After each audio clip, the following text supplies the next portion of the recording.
नमस्कार मंडळी, रेश्मा फ्लेवर हाऊसमध्ये तुमचं स्वागत आहे। तर आज मी बनवणार आहे मस्त असा एकदम झणझणीत आणि कुरकुरीत पोह्याचा चिवडा बनवणार आहे। तर त्यासाठी जे कोणी माझ्या चॅनलला अगोदर सबस्क्राइब केलं नसेल त्यांनी सबस्क्राइब करा, लाईक करा, कमेंट करा आणि हा ब्लॉग तुम्ही पूर्ण बघा। आणि याची चव आहे आरारारारा एकदम खतरनाक, एकदम खायला पण मस्त आणि एकदम कुरकुरीत आणि त्याचबरोबर एकदम झणझणीत पण आहे। तर चला बघूया रेसिपी। चला आपण बघूया चिवड्याचं साहित्य। आता इथं मी पोहे घेतले आहेत। तर हे पोहे आपण एकदम चाळून घ्यायचे आहेत। त्यानंतर इथं मी कढीपत्ता घेतलेला आहे, 1 वाटी कढीपत्ता घेतलेला आहे, 1 वाटी हिरवी मिरची घेतलेली आहे आणि 1 छोटा बाउल डाळे घेतलेले आहेत, 1 मोठी वाटी शेंगदाणा आहे, मीठ, हळद आणि हे आहे मक्याचा चिवडा। तर आपण हे सगळं तळून घ्यायचं आहे। तर त्या अगोदर आपल्याला सर्वात अगोदर पोहे एकदम छान असं स्वच्छ चाळून घ्यायचे आहेत, कारण पोह्यामध्ये पण घाण असतं। तर आपण सगळं चाळून घ्यायचं आहे। आपल्याला पोहे असे चाळून घ्यायचे कारण पोह्यामध्ये पण घाण असतं आणि धूळ पण असते। आणि हे पोहे म्हणजे चिवड्याचे किंवा ते पातळ पोहे असे नाही आहे, जे आपण पोहे घरी बनवून खातो पोहे नाश्त्यामध्ये तेच पोहे आहेत। तर आपण हे असं एकदम चाळून घ्यायचं आहे। तर इथं मी 2 किलो पोहे घेतलेले आहे, म्हणजे तुमची क्वांटिटी तुम्ही घेऊ शकताय की लागतील तेवढं। बघा काय धूळ नाही आहे, काय नाही आहे, एकदम छान असे स्वच्छ चाळून झालेले आहेत पोहे आपले। आता अशाच प्रकारे बाकीचे सगळे पोहे आपल्याला चाळून घ्यायचे। पोहे आपण एकदम असे चाळून छान घेतलेले आहेत, सगळे धूळ वगैरे सगळी निघून गेलेली आहे, एकदम छान असे चाळून घेतलेले आहेत पोहे आपण। त्यानंतर इथं तेल पण ठेवलेलं आहे कढईमध्ये आणि हे जे आहे हे तीळ आहे। आपण या अगोदर चकली तळलेली आहे ना, त्यामुळे ते तीळ पडले, त्याला काही नाही होत। तर असं तेल गरम करायला ठेवलं आहे आपण। आता आपण पोहे तळून घेऊया। असे पोहे तळून घ्यायचे आहेत आपल्याला,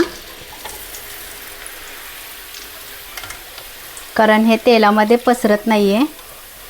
तरी पण माझे थोडेसे पसरलेले आहेत खाली। ते दांड्याची चाळणी असते ना, त्याच्याने एकदम व्यवस्थित येतात पोहे तळायला। तर हे पण असे एकदम छान तळतात, पण थोडासा वेळ लागतो।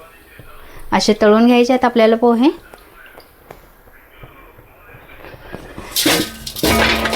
आपले हे चिवड्याचे पोहे तळून घेतलेले आहेत। आता आपले राहिलेत फक्त मक्याचे पोहे राहिले तळून घ्यायचे, ते पण आपण तळून घेऊया। आता आपण मक्याचे पोहे तळून घेऊया। एकदम मस्त फुलते तसा, कारण आपलं तेल पण एकदम चांगलं तापलेलं आहे। मक्याचे जे पोहे आहेत, जेवढं तेल गरम असेल तेवढे एकदम छान फुलतात।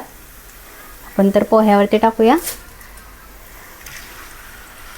आणि असेच आपल्याला सगळे पोहे तळून घ्यायचे।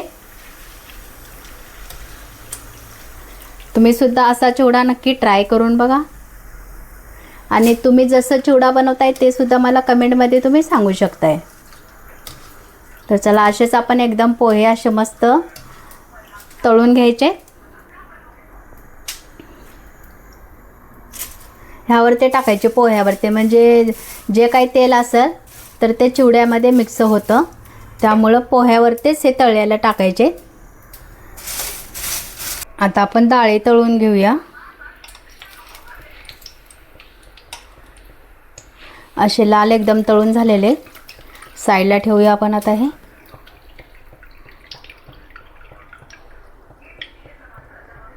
साईडला ठेवूया, तेल निपत्तं खाली याचं। आणि त्यानंतर आपण शेंगदाणे तळायचे।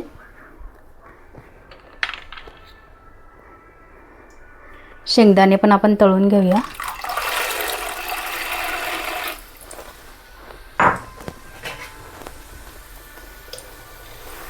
असे मस्त तेलामध्ये शेंगदाणे तळून घ्यायचे आहेत आपल्याला। तेपर्यंत तळून घ्यायचे आहेत याला.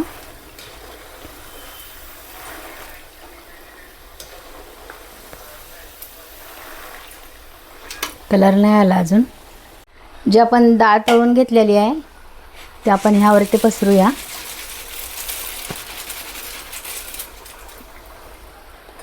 त्यानंतर आपल्याला शेंगदाणे पण तळून ह्याच्यामध्येच ठेवायचं आहे आपलं चाळणीमध्ये, कारण तेल खाली निपटतं ना सगळं, मग चिवड्यामध्ये जास्त तेल नाही होत.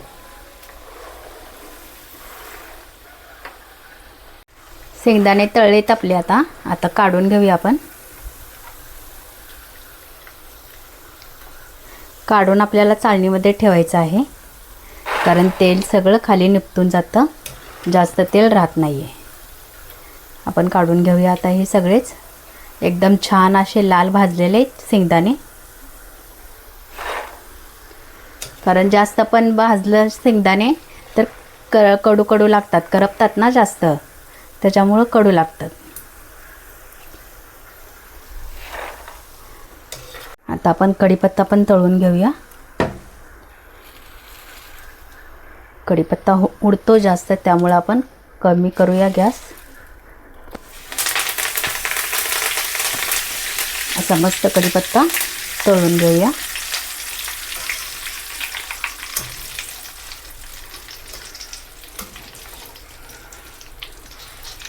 चला, तळून झाला कढीपत्ता पण. काढून घेऊया.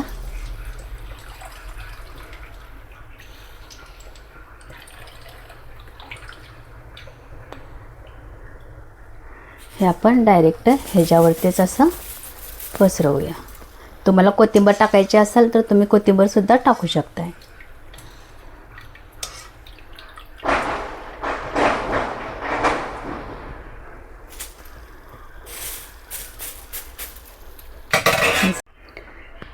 इथं मी वेगळी कढाई ठेवलेली आहे.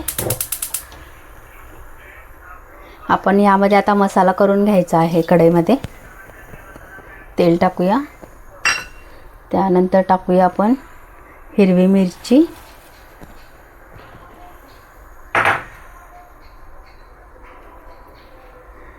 आणि त्याचबरोबर मीठसुद्धा टाकूया. आपण घेतलं होतं मीठ.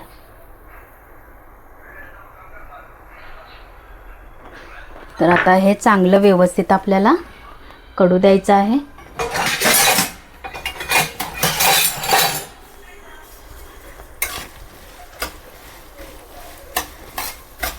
हे एकदम असं तळलं की आपल्याला चिवड्यामध्ये टाकायचं आहे. आपण हळद नंतर टाकूया. हे चांगलं तळून घेऊया हिरवी मिरची, कारण हिरवी मिरची तेलामध्ये टाकलं की मीठ टाकायचं. त्या मिठामुळं ना जास्त तिखट नाही लागत हिरवी मिरची, त्याच्यामुळं हे चांगलं आपण तळून घ्यायचं आहे. गॅस कमी करूया. आणि हे जे आहे चिवड्याचं, तर आपण यावर ते शेंगदाणे पण टाकून घेऊया जे आपण तळून घेतलेले. त्यानंतर आता हे सगळं अगोदर आपल्याला मिक्स करून घ्यायचं आहे.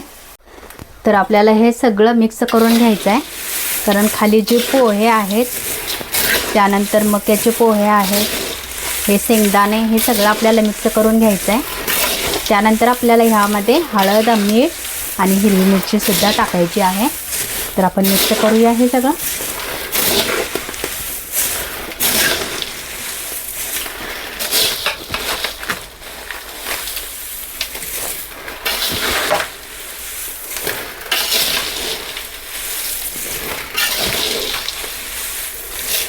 चला, मिक्स झालेलं आहे सगळं.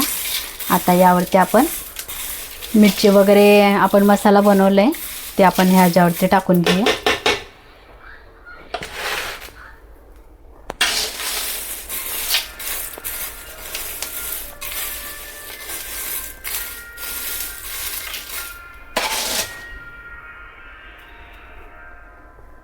आपण झाला आहे. आता आपण असा मसाला झालेला आहे, आपण आता ह्याच्यावरती टाकून घेऊया.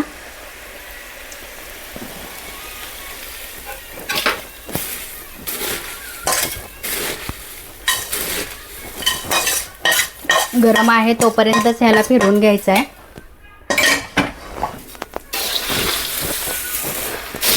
हळदीचा वास येतो एकदम छान हळदीचा, आणि मीठ, मिरची,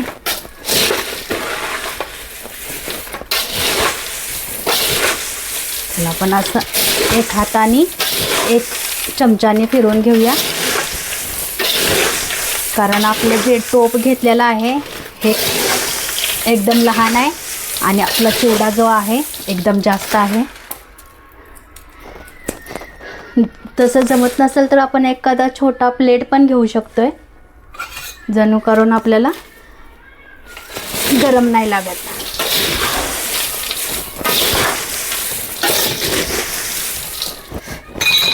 हातानेच आपण घेऊया फिरून, सगळं एकजीव करूया. तयार.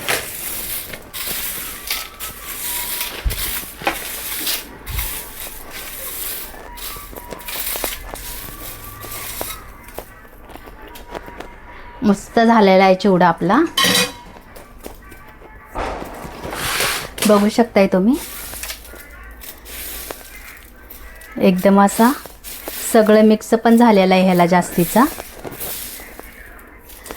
हे बघा आवाज पण येतोय, म्हणजे एकदम छान आपल्याला तळलेलं आहे सगळं. हे मस्त झालेलं आहे, झणझणीत झालेला आहे आपला मस्त चिवडा. असा आपला एकदम मस्त कुरकुरीत पोह्यांचा चिवडा तयार झालेला आहे. खायला पण एकदम छान आहे आणि एकदम असा आवाज पण येतो. एकदम कुरकुरीत झालेला आहे चिवडा. तर तुम्ही कसं चिवडा बनवताय तेही मला कमेंटमध्ये नक्की तुम्ही सांगू शकताय. आणि त्याचबरोबर जे कोणाला म्हणजे तुम्ही कसं बनवताय तेही सांगू शकताय. आणि त्यानंतर जे कोणी नवीन असतील तर त्यांनीसुद्धा माझ्या चॅनलला सबस्क्राईब केल्याशिवाय अजिबात पुढे जायचं नाही आहे. Okay bye, love you.